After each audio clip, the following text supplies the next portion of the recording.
Hey guys, it's video 3 and I grabbed my glossy accents and I wanted to show you how going in, and I'm going to show you this, by going in and shading downward and upward, how you get that blended effect and it gives that highlighted effect. So all I did off camera is I went in and filled in what I had started, and as you can see it's just filling in nice and tight, and I went up as you can see here.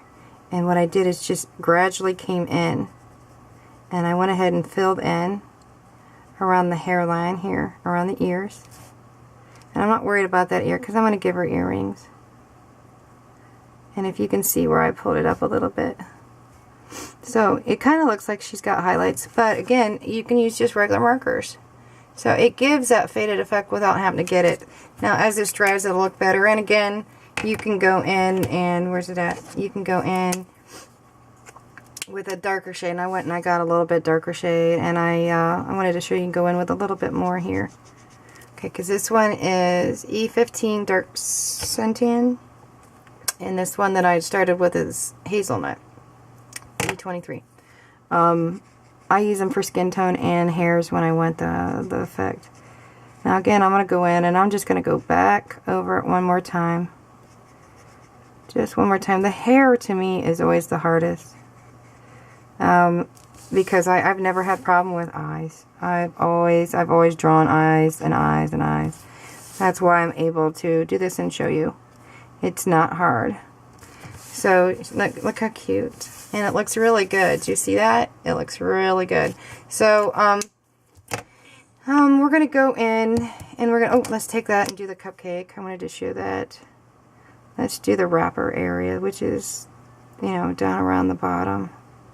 And you'll want to give some coating to it. So, and I want to show you if you want to do a darker effect on that, just like within the hair.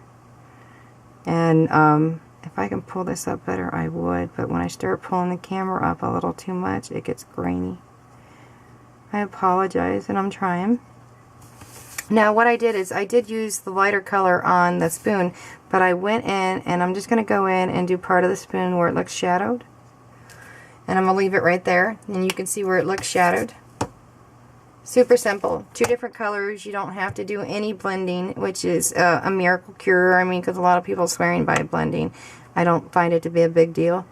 I'm going to go in with my fine tip, and I'm going to do a little shading in with the cupcake. Just a rip around the top. And down along the side.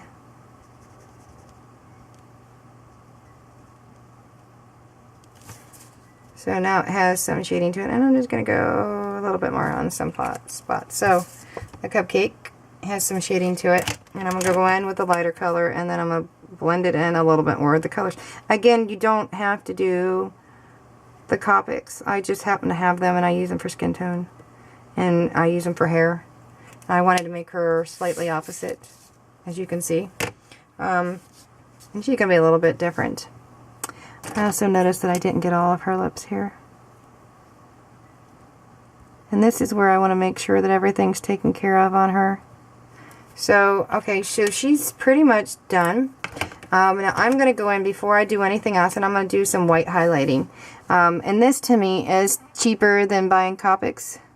And you'll see I just go in and I'm going to go in and do some, I'm going to put a little button here, which you're going to see me highlight here with Liquid Pearl.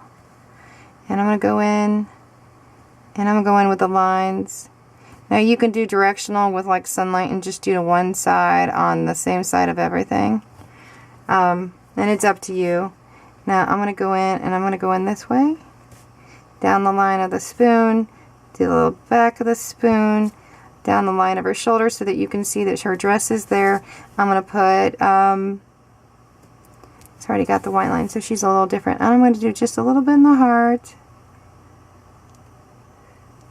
Highlighting the heart. Now, I did go in and I stitched with black, but I'm going to stitch with white here. And you just do quick stitching. Just for a little more details, you can use gold or silver. But this little stitching can make all the difference in details. Okay, and then we're going to highlight the tip of her shoe so it looks glossy. And since one's faced forward a little bit more. And then I'm going to go down the side of her leg. I'll make sure that the white's working here, because sometimes the flow gets messed up. Now I'm going to go in and do her bow.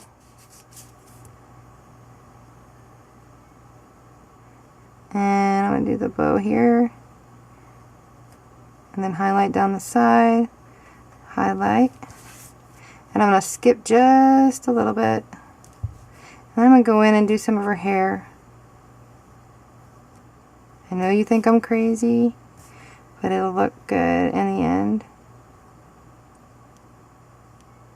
And this can make all the difference too when you're doing it. And you don't have all the markers. The white gel pen you can get a lot of times 3 for a certain price. I usually keep one and do one for prizes because they will dry up. And you want to skip every so often because otherwise it's not a highlight. So now here's where I do the lips. I do put a highlight on the lips